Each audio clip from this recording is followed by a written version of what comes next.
What's good, everybody? Welcome to the channel. Today I want to talk about a couple of moves the Sixers could still do in this offseason to really boost our roster. I mean, our roster is already, I would say, the best Embiid roster we've had for Embiid's career. And yeah, I will be covering a couple of players I think we should get. I mean, that would definitely, I feel like, fill in this roster, right? I feel like our roster is great, but we need people to, we need a Batum. We need a player who's going to fill in that role, make great entry passes, play solid defense. But first, I want to talk about Jerami McCain. He's coming off of his best summer league game yet. And I know he's been struggling shooting the ball in these other games, but this game really showed his shooting ability. I mean, his confidence as well, especially the last game before this, was a really rough game for him. He comes back swinging, first two shots, deep threes, and drills them. So I love the confidence. Not many players have that, you know what I mean? Have that dog in them to still have that confidence in themselves. So, yeah, I'm very proud of his performance here. His handle has gotten really nice. I'm not going to lie. I feel like he can actually dribble a ball in the NBA. I don't know if he can be a pure point guard, but I mean, it looks like he can be a great combo guard in this league. I mean, look at that move. Look at the crossover. Look at the speed boost. It's not like he's not the most athletic, but he's very quick. He's very shifty with his body. So, yeah, McCain, man, keep doing what you're doing. I really think he's going to have a roster spot this year. He may not be giving, 20 minutes a game, but, whatever role he's in, I'm pretty sure he's going to flourish in it. So, yeah, McCain, keep doing what you're doing. And he's obviously the leader of our team. I feel like he's just he's a quiet, confident person. He's not too cocky, but he's very confident within himself. So that's the players you want. You know what I mean? And just to see him and Maxey play together, I'm very excited for the thought of that. Yeah, man, keep doing what you're doing. And that's enough of Jerami McCain. Let's get into some players I feel like we should be targeting right now.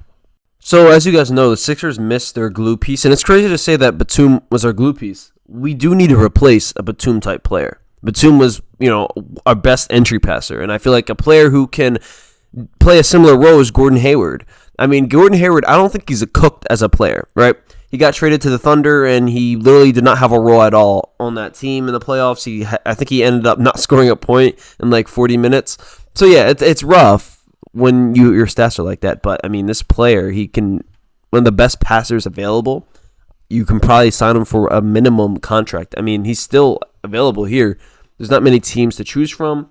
And he's going to have to make his mind. Do you want to play for a winning team and actually have a solid role? Because the role he would have is the Nico Batum. And Nico Batum got shots up. He had opportunities to have big games, like in the play-in game against the Miami Heat, 21 points, clutch shots. And just the fan base alone, I feel like Sixers would love Gordon Hayward as a player. I mean, he's a hardworking player. I would say he's a better Tobias, and we're not going to have to rely. Well, okay, let me chill. He's not a better Tobias. Let me chill on that. But he's not going to be relied on like Tobias was, right? He's just going to be relied on the guy to come in off the bench, score a couple points, have a nice passes, because he's a great passer. I feel like he's very underrated as a passer. And with our roster, I mean, he's going to be able to dime up so many players, right? If he's playing, like I said, he's going to be on a bench role, but if he's playing with the Tyrese Maxey, there's endless opportunities there, right? On fast breaks, diming Tyrese Maxey up. Maxey's the fastest player. Same with some pick and pops with Maxey and Hayward. There's many things you can do, and Hayward just adds another element to our roster, another element to our offense, and he's not a horrible defender, right? So, yeah, I mean, I'm very excited just thinking that we can get him, right? I'm very excited for that. Like I said, we do need to fill in that Batum role, and this guy is the best player to do that. I mean, obviously, there's other players available. There's Dorian Finney-Smith for a trade. Sixers have been in conversations for months of this Dorian Finney-Smith trade. I'm not sure it's going to happen, and honestly, the more I think about it, I don't think it's worth it. Obviously, there's a Marcus Morris signing that we could do. I really don't want to go back down that road. I don't think he's too old, right? I'd rather get someone who's a little younger and is ready to play a lot of minutes and a lot of games, So, obviously, there's Robert Covington, I've heard, as another option. I just hope he's not done. His knee must be really bad for the fact that he didn't come back to play with the Sixers last year. and now he's still not signed to a team. It's probably a really bad knee injury, and prayers up to him.